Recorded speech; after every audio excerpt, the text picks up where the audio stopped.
Howdy! Welcome back to another exciting episode of Artist in the Wild. Oh! It is cold. It is still winter. I'm so tired. East Coast winters, you guys. It's like 20 degrees today. I'm like sitting on top of the heater and I've got a lot of clothes on, which is not my happy place. Anyway, I'm grateful to be warm and cozy in my way, whatever way I can be right now. So today's episode is about a project that I worked on for my visual art, ongoing project with painting these Year of the Snake paintings as thank you gifts. So that's continuing on. I was trying to wrap them up, and at least this batch of them, because I need to do the last few, probably like 6 to 8 more. I've done about 10. And then I also spent last week, if you watched my Valentines episode, you know that I was really excited about Valentine's Day, and I spent the weekend, Thursday, Friday, Saturday, painting Valentine's cards.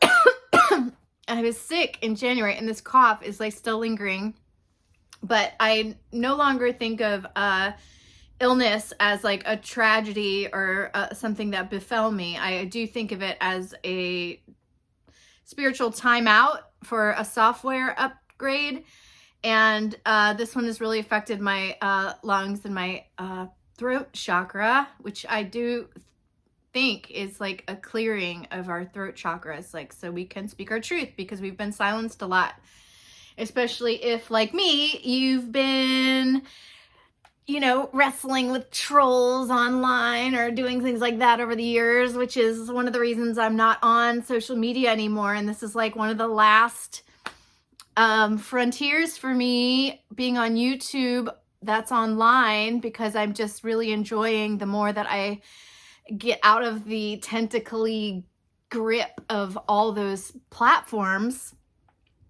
I feel myself being rewired back in a more natural way, and I like it. I like it more. I wish more people were in this vibe with me. And I did want to mention that, because if you find these episodes long or your attention span is short, it might be, one reason might be because you're on those platforms still and I'm not.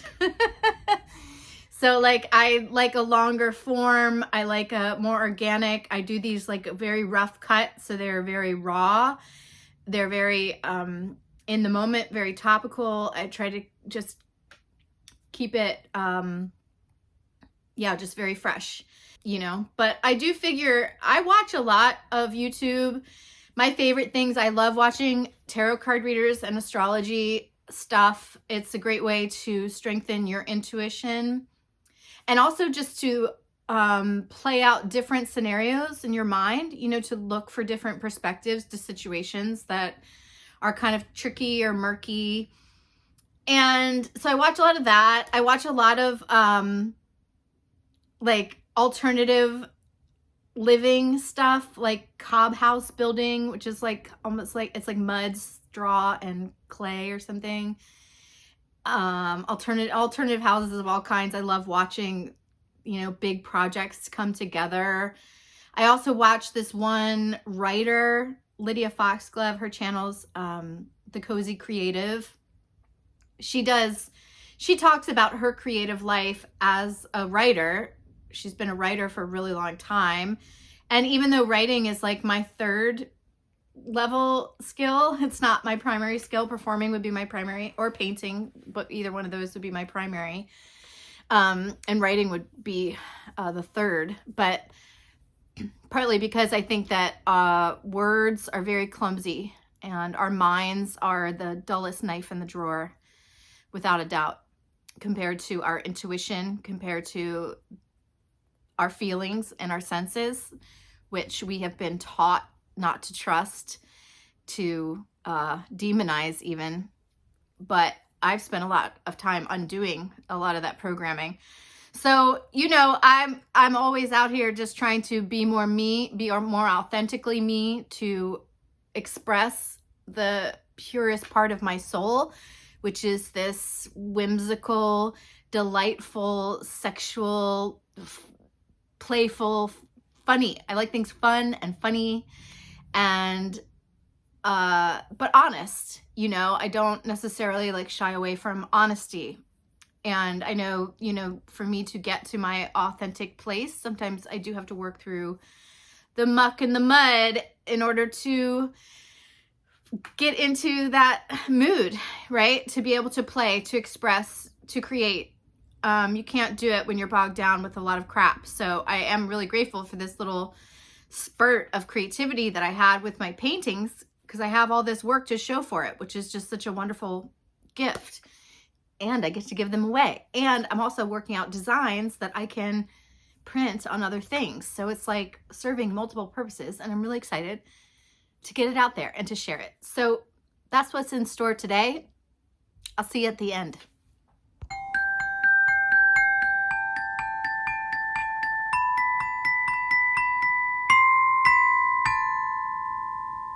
Okay, so I have them all drying on the radiator. So you can see the progression. This is the second one, but this is the messy first one.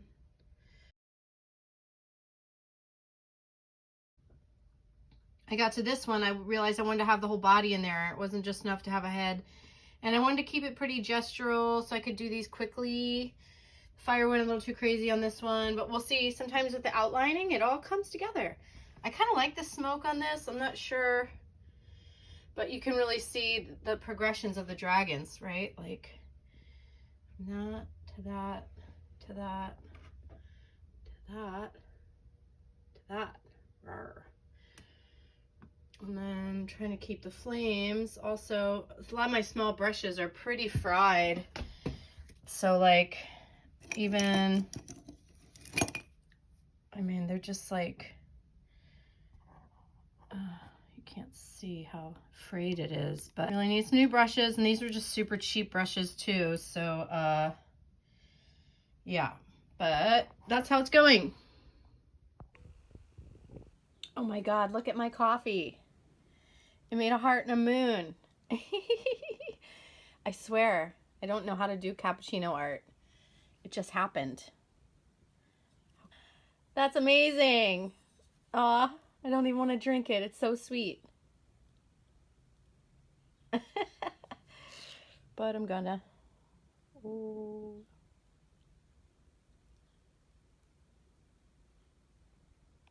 Okay, so now they all have smoke. And I started outlining a little bit, which really does sharpen it up, bring it to life. So, okay, so here they are outlined. You can see the differences in their faces. It's hard because the pen gets stuck on the coarseness of the paper. So like, things went really awry when I started outlining the lettering. This is an early one, so I just sort of like went for it, all the scales and stuff, and then started to simplify. I did a lot on this one. I did not outline the smoke on this one or this one. I did on this one, but I had the same problem with the coarseness of the paper catching the pen because it was a fine pen. But yeah, this was, I guess, the most fully realized, I think, although there's a few things I would change, just like in the mouth, and that bugs me a little bit. That bugs me, but I don't know, it's like once you do it, that's it, you're committed. And I kind of like the yellow outside of this. I might do a few more. I like the openness of these smoke clouds. This one turned out super cute too. I used a really fat pen on this one, 1.2. The others were, what does it say? 0.05. So much fatter pen on this one. This was the prototype, remember? And I'm gonna go give it as a Valentine today. Okay, I'm starting over. I realized the problem was the thickness of the paper for watercolor paper. So I've got thinner, the thinnest that I have. I'm gonna try to bang out a whole bunch more and just see if I can get it dialed. Mwah. Okay, so what I've learned about this is that it has to be very gestural, kind of like Asian art, you know, where it's like you get the one stroke or like the couple strokes to get it right. Also very clear to me the lineage of snake to dragon. It's different as snowflakes.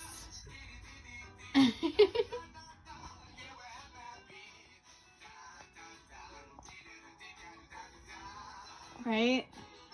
All the snake shapes became all these very different types of dragons. So cool.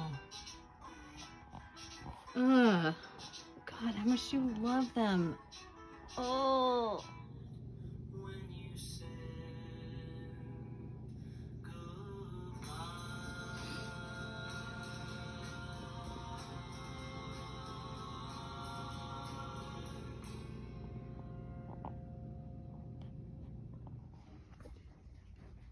Next, I did the red.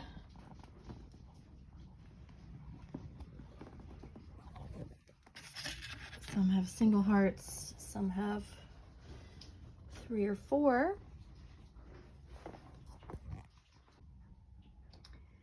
Okay, so I went back in with the yellow and darker red on each of the flames and then started the smoke. And of course, this is where things get scary because I can mess up the whole thing.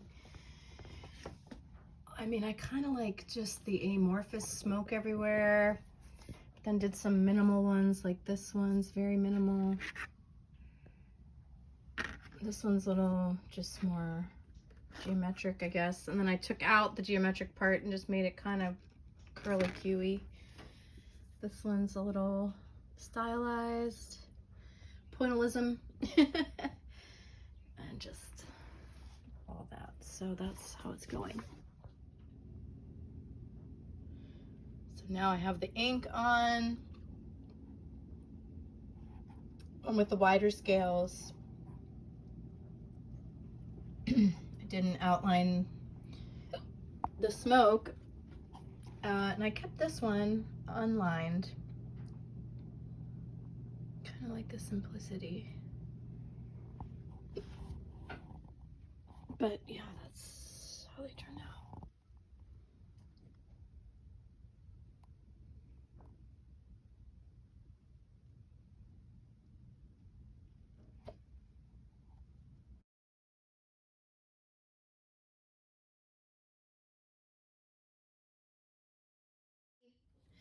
I'm back. It's Monday. We're cleaning up from Valentine's Day a little bit. Spent some time with my mom. That was nice. And yeah, and I spent a bunch of time painting all these little Valentines, which I didn't get all of them out. Don't always make the deadlines, but I did get the important ones out, and some more are going in the mail. And some are just waiting for when I see people in person to give them. But yeah, I think they turned out really good. And I just wanted to talk a little bit about just my process with doing these.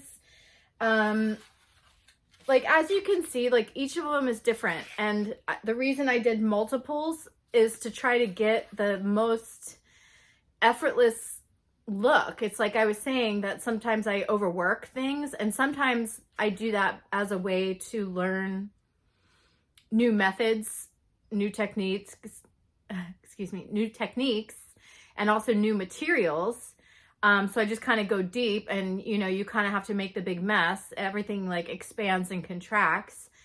So I'm not always happy or satisfied with how things turn out, and but I choose to encourage myself anyway. I tend to be, you know, I have a critical eye, of course, but also I'm like constantly surprised that when my inner child takes over and just makes the art, it just comes out how it comes out. And it was, you know, kind of surprising to me that it was so childlike when I really started working more with my own visual vocabulary. Like I have mentioned many times, that was a big part of my healing from my divorce in the early days, was returning to painting, and I maintained it.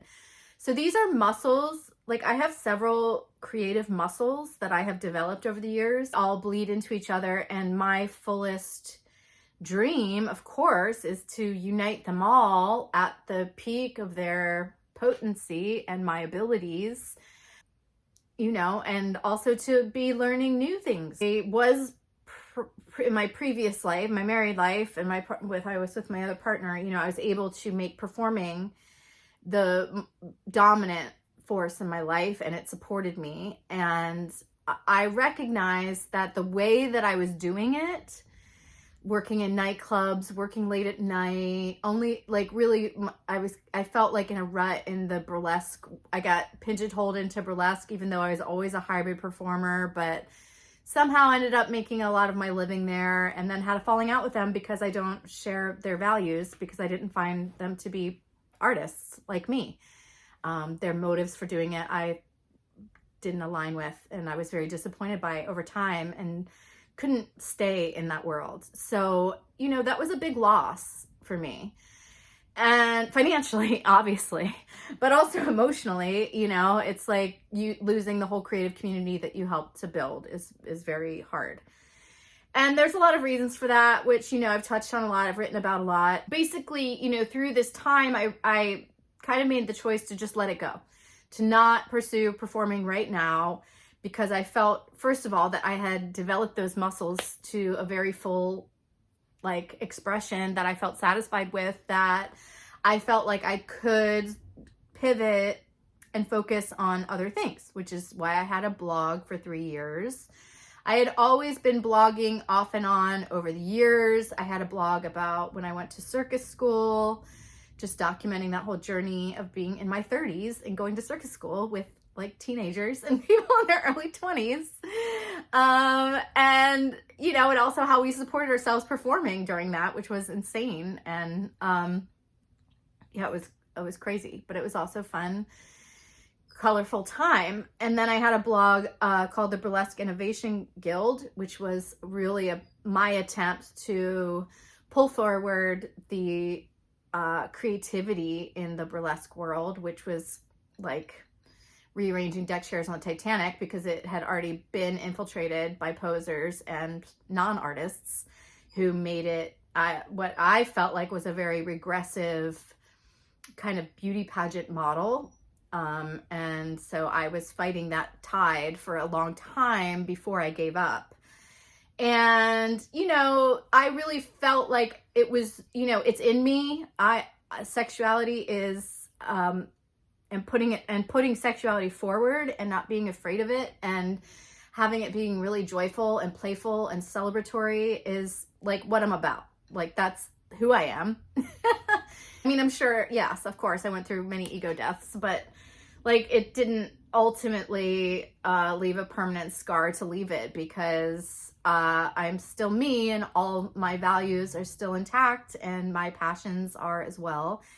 And so I've spent this time developing my painting and my writing, partly because, you know, the financial hit of the divorce, getting canceled, leaving burlesque, not focusing on performing, which was how I made my living, and then moving a bunch of times and all of that. Like, there were many contributing factors, but ultimately I always only had like the space of a desk.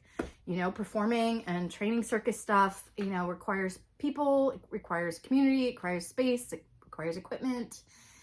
And so, you know, a little bit was just practical of like, this is what I can focus on right now. And I did. So now I have this body of work, and the other part of it is figuring out what to do with it, because you know, I can sit and create it, but if it's not being shared, or it doesn't really have any like useful, for me, it's like purpose, you know, for me, it's always about communication and communicating ideas and evoking a certain feeling, a certain whimsical awe, wonder, delight, just like a magical little feeling, you know, it's trying to be evocative through visual art, through everything I do. The process of, you know, getting it right, and it takes a lot to get there. So now I'm in the stage. So just to bring us back up to the present day, I had been working on all these snake paintings, which I showed you in the last video as a thank you to my Substack blog members. And I've gotten quite a bit done. Here's a new one. I don't think you saw this one. But I set this aside to work on the Valentine's Day and just to celebrate a little bit and decorate and also make these Valentines. What's on my plate for this week is getting back to doing my snake paintings, but also along the way, I pulled out this scanner. Remember these guys? Yeah, so I'm going to be scanning all of my paintings and photographing them because I'd like to use them either in print, or I've been wanting to do a t-shirt really bad because I love the medium of silk screening. I just think it's really great. And so I have been working on some designs for that. So I'm going to, you know, retain the copyrights for these paintings, even though I'm giving the originals away. And documenting my work, it, you know, is part of it. It's part of the parenting of my creative babies, to preserve them and to keep track of them, to use them, to find a way for them to get out into the world. I had taken some of them to a copy place to get scanned, and I was really not happy with the quality of it. So luckily, the place that I'm living at, my friend's house, who never throws anything away, which is sometimes a benefit in this case, because there's a scanner here that still works, and I had luck hooking it up to my computer, and so I'm going to just scan it. The quality of the scanner is much better. It is a proper photo scanner. The other scans that I had done were like almost digital, you know, they looked like yeah, it just was not like a photo quality scan. It didn't look good. I need to pick a chicken that I cooked so that I can make another pot pie and some broth. So I need to do that today. That's what we've got going for this week.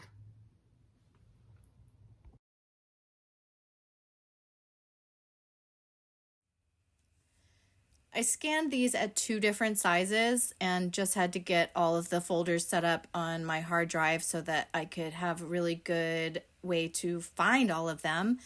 And I did a 300 DPI, which is perfectly suitable for posters, postcards, stickers, that kind of thing. And then I also did a 1200 DPI, which would be more like for a photo book or something like that. So that took a lot longer, obviously. And then while that was going on, I was doing all the last touch-ups and signing my name and just cleaning up all the paintings as well. And then I got hungry and started to work on the broth, which will be part of my chicken pot pie, which is my favorite winter comfort food.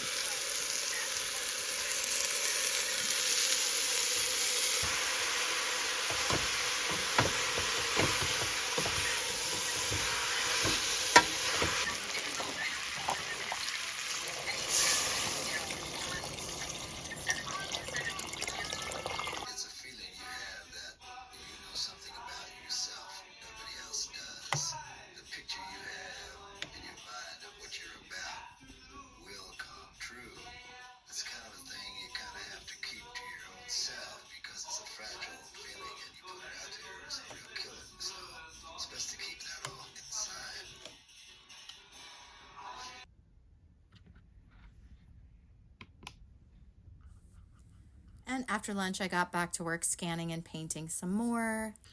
I really like this one of Medusa, even though she's Greek mythology and has nothing to do with the Chinese New Year.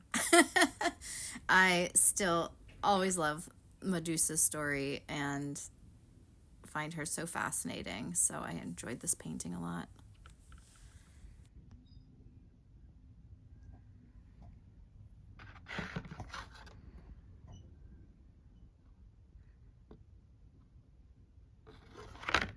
So I got all the scanning done. I'm doing the last one right now. And next I just have to photograph all of them, but I think I need to wait till tomorrow because I'm going to press them. They're a little wonkety donkety because just the moisture from the water.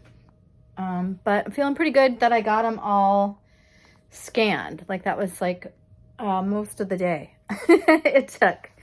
But you know what? I've been thinking about this all day, like, because the other project I'm working on is saving some of my playlists from Spotify because I want to leave Spotify.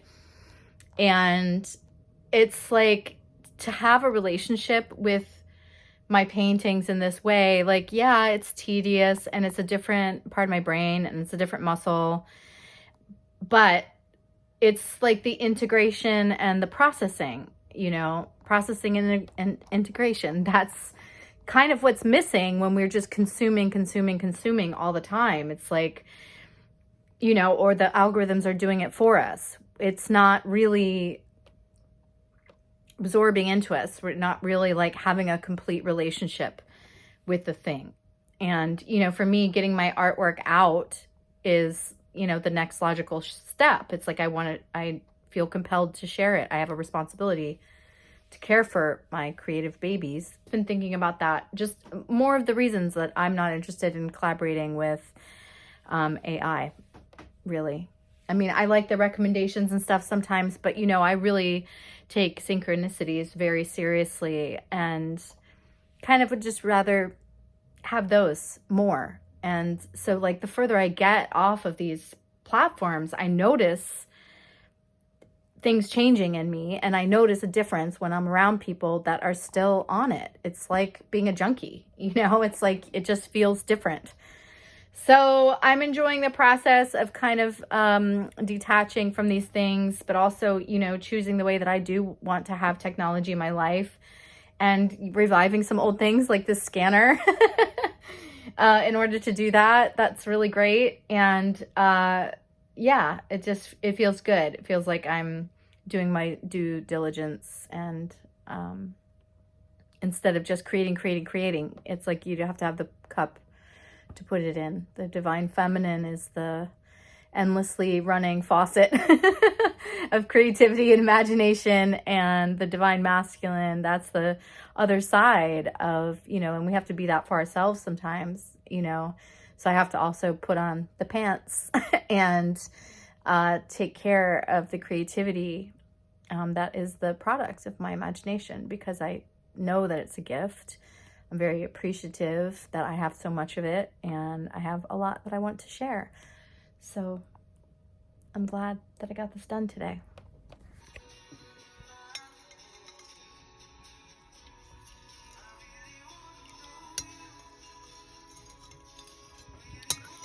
Turned out super thick.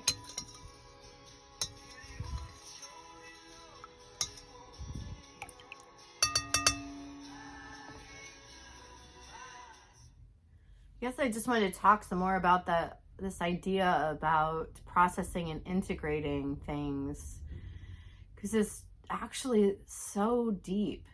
It's like one of the reasons in yoga that they say that Shavasana is the most important pose is because it's the time you actually take the rest to integrate.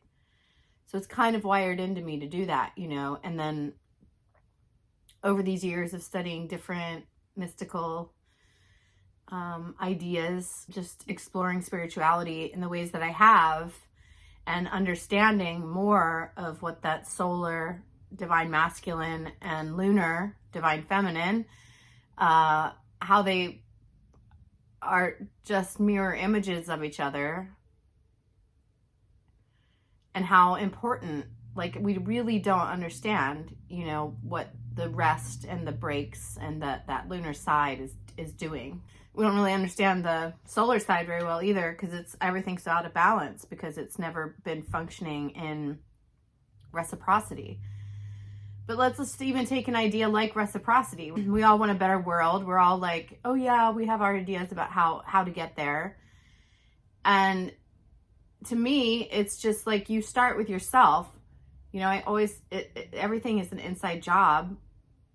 Because partly because I am such a spiritual person and a Scorpio. It's like I have to have it deep in me, deep in my bones. You know, I don't just like memorize things easily just with my mind. It's like a combination of things, and it has to get into my body. So some things take me a long time to learn, you know, like my muscle memory has to be in a groove. It takes a little more time for that to happen, but the benefit of it is that it's really in me. So like if we're all saying we want a world of reciprocity, but that's just an idea, and there's no like application of it in your own life. And this, I'm not saying like policing things and making new laws and regulations and telling everybody how to be. It's like you have to do it inside of yourself. And that's a tall order. I mean, I have been blessed to have some actual Christians in my life who practice unconditional love. And that's a fierce path. And, you know, but people think that it, you know, that they're suckers or whatever. It's like, okay, you try it. You try loving everybody through all of their shit. Try it. It's not a joke. But the part about integrating, it's like, you know, and this is why I'm pulling out of like so many of these systems right now. And maybe they'll be in a healthy balance, and I can come back to it, you know, in a way that doesn't deplete me. But for right now, it's just like a full stop and a pivot, because I know that it worked better in simpler ways. And even this process of scanning my paintings and saving my playlists, like, you know, I'm in a different relationship with these things that I made. It's creating more of a groove, more of an impression. It's more important to me. I care about these things because now I've taken all this. I didn't just like take all the time to make the playlist in the first place. Now I'm taking the time to like preserve them, make sure I can find them, save the track listings, like, you know, all these things.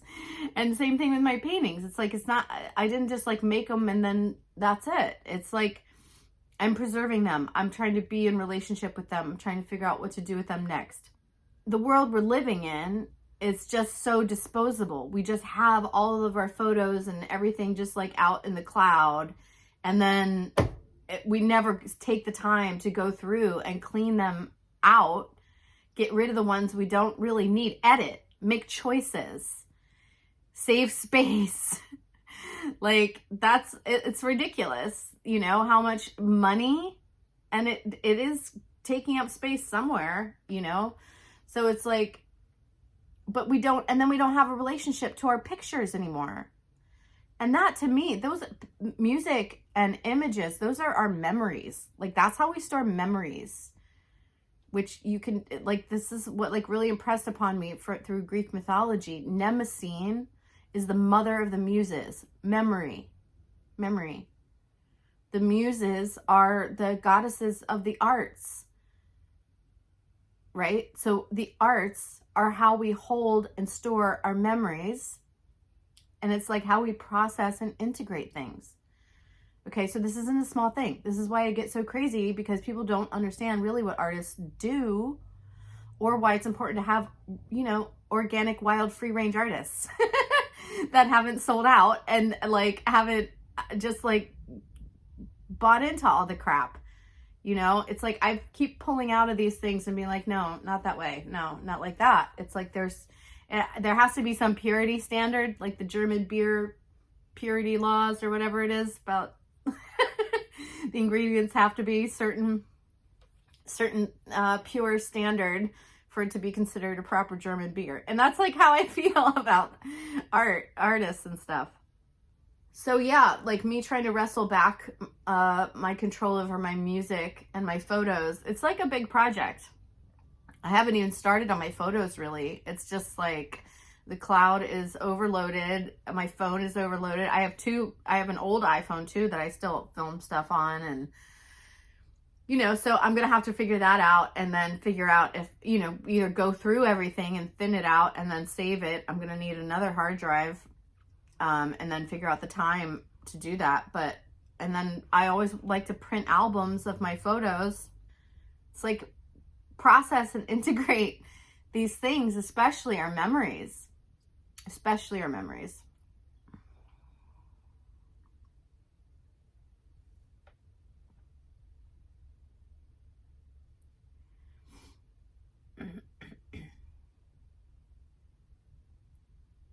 I guess it's also like, you know, how I feel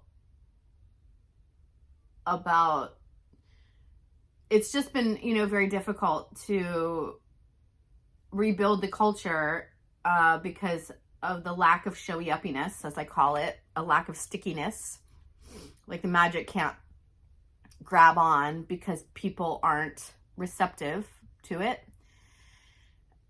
I just keep wondering, I'm like, I feel it's like just going back down into this thing, sliding back down into this thing. And it's like, I had to stop talking to a lot of my liberal friends when the new old guy, the used guy, the used car dealership guy came back into office. You know, I was like, we got to focus on what can go right. And everybody started being like, oh no. And I felt the collective starting to pull us back down into this thing. They can't integrate the lessons. They won't take the medicine again because the medicine's coming back around because we didn't learn it the first time.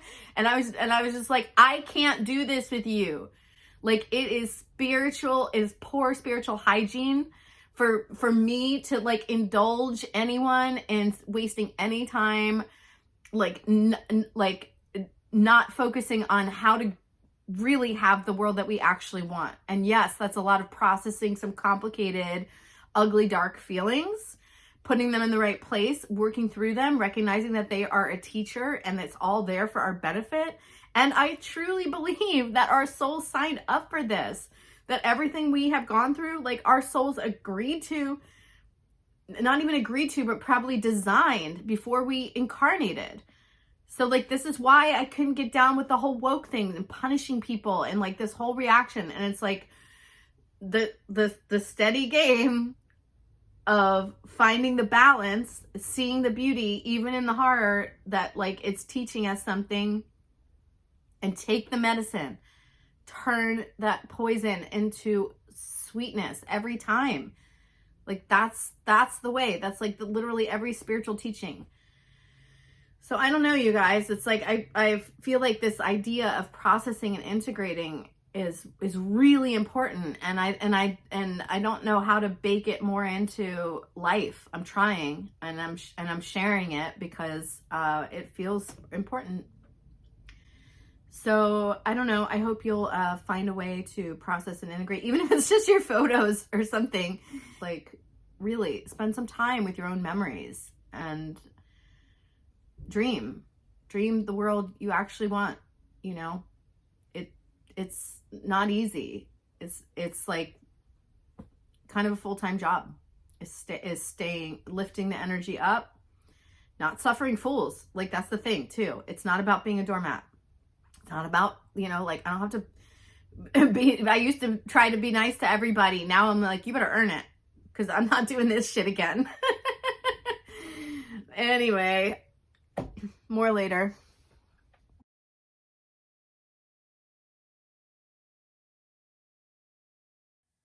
I left the paintings pressed into a book with a bunch of cans of paint on it overnight.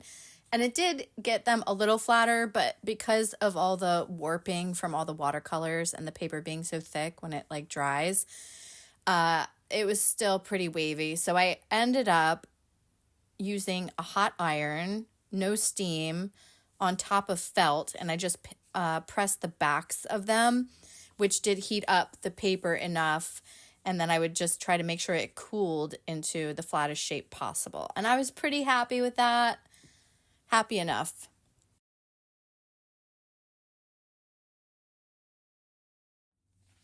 After I pressed them, I took them up to my bedroom so I could lay them out on the floor where the light is nice and bright, and I photographed them. Okay.